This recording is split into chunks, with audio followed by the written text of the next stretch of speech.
Good evening students. हम लोग पढ़ रहे हैं यहाँ पर क्लास 12 की mathematics vector algebra exercise 10.4 question number first. यहाँ कह रहा है find magnitude of vector A cross vector B if vector A जो कि यहाँ पर कंपोनेंट फॉर्म में दिया गया और वेक्टर बी भी कंपोनेंट फॉर्म में दिया गया है, तो ये हमें बताना है। तो ऐसा करते हैं, पहले vector A cross vector B निकालते हैं। तो जो गिवन है पहले उसको लिख लेते हैं। गिवन है यहाँ पर vector A i cap minus 7j cap plus 7k cap and vector B है 3i cap minus 2j cap plus 2k cap. तो आइए क्रॉस बी पहले निकाल लेते हैं।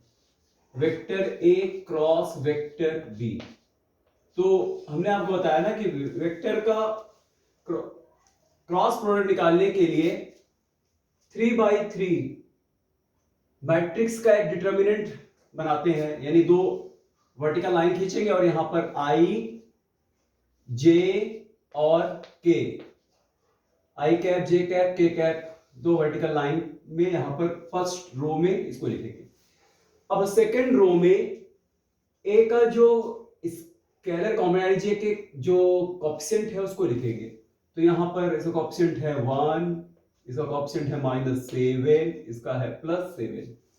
और तीसरे रो में दूसरा वेक्टर जो दिया गया है उसके स्केलर कंपोनेंट्स को लिखेंगे, यानी आई जे और के कोएफिशिएंट को ऐसे लिख लेंगे 3 - 2 और यहां पर +2। अब इसको फर्स्ट रो के अलोंग एक्सपेंड करेंगे। तो आइए कैसे एक्सपेंड करते हैं, जैसे हम लोग मैट्रिसेस जैसे डिटर्मिनेंट को सॉल्व करते हैं, बस बिल्कुल वैसे ही करना है। तो पहले क्या करेंगे, यहां पर आई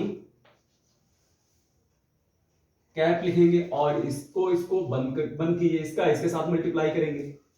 तो 7 और ये -14, उसके बाद यहां माइनस लगाएंगे, इसके साथ मल्टीप्लाई करेंगे। तो इसका जब इसके साथ मल्टीप्लाई करेंगे तो भी -14 आएगा, लेकिन ये माइनस के ये प्लस बन जाएगा 14। उसके बाद देखिए एक प्लस रहेगा, उसके बाद यहां पर माइनस। अब जे, अब ये और ये बंद हुआ तो ये इसके साथ मल्टीप्लाई होगा और ये इसके साथ मल्टीप्लाई होगा। तो यहां पर लिख लेंगे जे कैप और ये, और तो 1 और 2 का मल्टीप्लाई करेंगे तो कितना आएगा 2, फिर यहां पर नेगेटिव, फिर 3 और 7 का मल्टीप्लाई करेंगे 21 और फिर प्लस, एक बार प्लस फिर माइनस फिर प्लस। अब यहां पर के कैप लिखेंगे और के कैप के लिए इसको और ये इतना आया, इसके साथ मल्टीप्लाई करेंगे तो ±2 आएगा, फिर यहां माइनस लगाएंगे और फिर इसके साथ मल्टीप्लाई करेंगे तो 21 आएगा, लेकिन माइनस का आएगा और ये माइनस माइनस ही बन जाएगा प्लस। तो कुछ नहीं है, सब मैट्रिक्स और डिटर्मिनेंट्स आप सॉल्व किए होंगे इस तरह का बहुत। अब देखिए यहां तो ये हो गया 0, तो 0 हो गया, तो 0 आई कैप ऐसे लिख देंगे, आई कैप इसके बाद में लिख देंगे। यहां पर इसको सॉल्व करते हैं, इसको सॉल्व करेंगे तो 19 -19 और यहां पर माइनस प्लस हो जाएगा 19 जे कैप। और उसके बाद यहां पर देखते हैं प्लस 19 के कैप आया। तो ये तो हमें पता चल गया vector A cross vector B.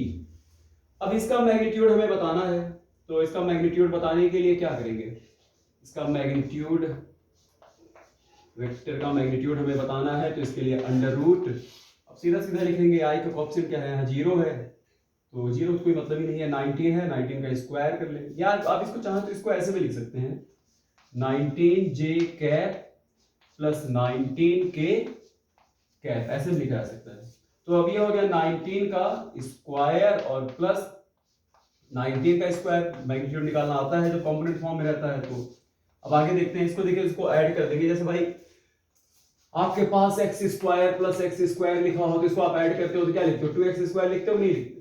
तो उसी तरह ये भी हो गया 2 और 19 का स्क्वायर, 19 फ्री कर लेते हैं तो 19 जब फ्री हो जाएगा और यहाँ पर √2, ये इसका मैग्नीट्यूड आ गया।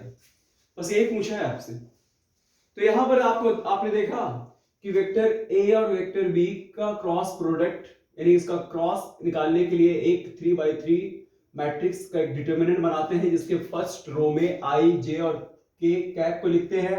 सेकेंड रो में फर्स्ट वेक्टर का पहला जो वेक्टर दिया रहता है उसके आई, जे और के कोएफिशिएंट को लिख लेते हैं।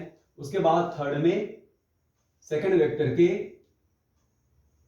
आई, जे, के कोएफिशिएंट को लिखते हैं। उसके बाद फर्स्ट रो के अलोंग इसको एक्सपेंड करते हैं, तो आई लिखते हैं, बाकी जैसा कि आप कर चुके हो सॉल्व। तो मैग्नीट्यूड आ गया इसका, ये फॉर्मूला भी आप यूज कर चुके हो। आप इसे कॉपी कीजिए, नेक्स्ट बताते हैं आपको। Thank you.